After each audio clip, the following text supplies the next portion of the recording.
Now we're going to take a look at continuous random variables. So when they can take on any values in a range of values. They pretty much have expected values and variances, and the good news is we can treat them pretty much the same way we treated discrete random variables. We might need to be using some normal models. So the good news is when two independent continuous random variables have normal models, so does their sum or difference. So we're going to take a look at some examples here where we're going to look at basically just two variables, kind of combining them, doing some multiplication of two different variables and combining them at the same time, looking at the differences of two variables so you can see what the impact is and how it's kind of still similar to what we were doing with discrete random variables. So I've got a used car dealer runs autos through a two-stage process to get them ready to sell. The mechanical checkup costs $50 per hour and takes an average of 90 minutes with a standard deviation of 15 minutes. The appearance prep, wash, polish, etc. costs $6 per hour and takes an average of 60 minutes with a standard deviation of 5 minutes. So what are the mean and standard deviation of the total time spent on the car? So we can think the two phases should be independent. There's no reason that appearance should affect mechanical or mechanical affect appearance. So we can add variances, and we can also add expected values in this case, since they're being added together. Now, when you're doing stuff like this, remember to name your variables, like M is the mechanical time, A is the appearance time, T is the total time. I'm not going to do a lot of that on the rest of the example because I'm kind of tight for space here, but please do it on your AP test. So my expected time, total time, T is my total, is basically equal to the expected mechanical time plus the expected appearance time, or 90 plus 60 is 150 minutes. Okay, pretty straightforward. Variance, I can just add those two. Now remember that up here, I wasn't listing variance. I was listing standard deviation. To get variance, you square the standard deviation. So 15 squared is 225, plus another 25 gives us 250. My new standard deviation is the square root of that 250, which is 15.8 minutes. Notice it's not the 15 plus the 5 minutes. That would be 20. I actually got 15.8 minutes. So how can I interpret that in context? You could say, you would write, we expect the total prep to take an average of 150 minutes with a standard deviation of 15.8 minutes. Now, let's go ahead. It's still the same car dealer, and I want the mean of the total expense to prepare a car. So what's the average car going to cost me in labor to do the appearance prep and the mechanical checkup? So I'm going to determine the mean of expenses for each part of the preparation based on its cost.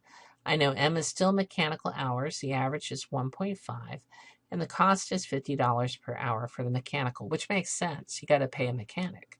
For appearance, it's a little cheaper. It's at $6 an hour, and it takes less time. So we can say that I've got these constants are inside my expected values. There's the $50 per hour, and there's the $6 per hour. But I can actually pull them outside, and then I can substitute in what my actual expected values are. And when I go 50 times 1.5, that would be 75, plus $6, I would get $81 is how much I would expect the cost to be on an average car. All right. Does that mean any of the cars will cost exactly $81? No. But that's on average in the long run what we would expect. Now I'm doing standard deviation on a separate screen because that one's a little trickier, all right? So I've got my same numbers, except now I'm using my standard deviations.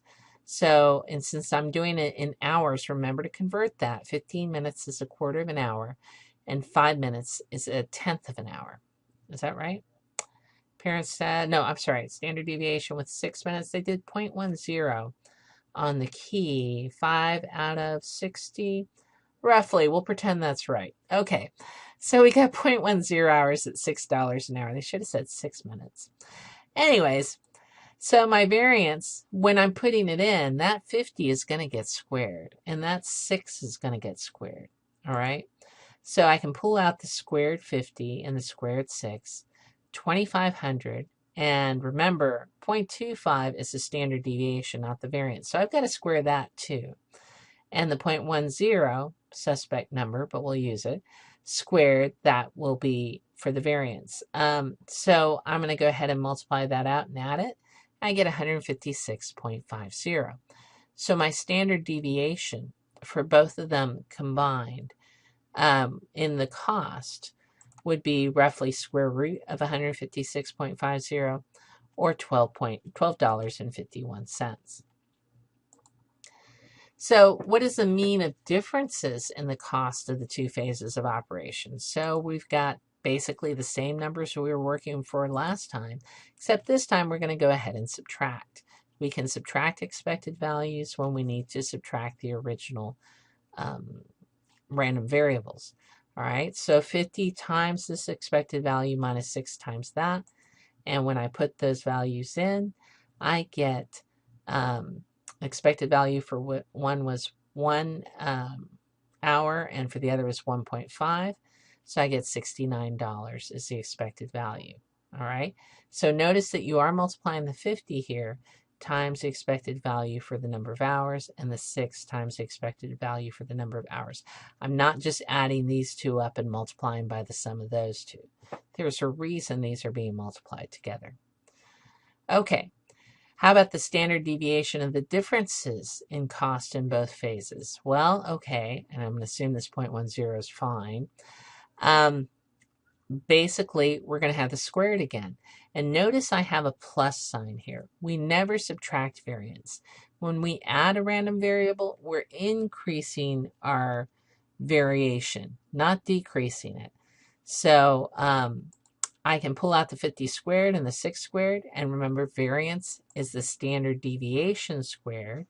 Once I substitute all that in, I get 156.50. Pretty much the same thing as when I was adding up the cost for the thing. So the standard deviation was actually the same for the differences in the cost and for the sum of the cost, and we kind of expected that. Okay, now, what is the probability it will take longer to do the appearance prep than the mechanical checkup? So this one's going to be a little bit different, and we'll go through this and we'll practice some more as we get more time in the unit. So we're going to need to assume a normal model because that's all we've got to work with right now. And that means that the differences in time will vary normally as well. By the way, that should be a capital normal model. So the expected value for the difference is basically the expected value for the mechanical minus the expected value for the appearance. So the difference in time is typically, we expect it to be 30 minutes. All right.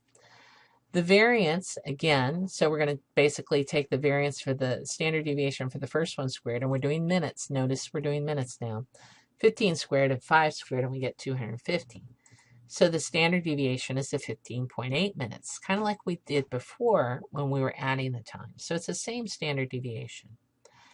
Now, so we expect the average difference in prep, pretend those are not prop times, to vary according to the normal model, where the mean is 30 and the standard deviation is 15.8. So I've got this little graph here on the corner. It always helps to draw this. The mean is 30. So we want the probability that the appearance is going to take longer than the mechanical. Well, we're saying mechanical minus appearance, so that means this would be a negative value. So right at 0 is where they switch. Before the 0, appearance is taking more time, and mechanical after the 0, mechanical is taking more time. And we kind of expect mechanical to take more time because it should, that we've already got it with an average of 90 minutes as compared to 60. Then what we can do, if that's 0, I need to calculate the z-score. So that's 0 minus 30 divided by my standard deviation, which is 15.8, and I get a z-score of negative 1.899. If I put that in my calculator, that tells me that, or use a table, this tells me that 2.88% of the area is before 0 on that curve. So there's a 2.88% probability that appearance will actually take longer than mechanical. So it's not always necessarily going to be mechanical taking longer.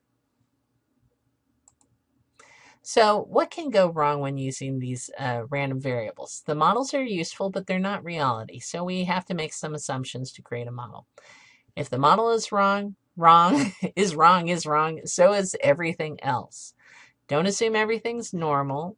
Normal is a 4-letter word in statistics, and you have to have a good reason to use this word. And be careful with variables that are not independent. Everything we've been doing so far have been independent variables. Even if you're subtracting variables in a model, you still add variances, and only add variances, not standard deviations. Standard deviations behave a little bit more like the Pythagorean theorem.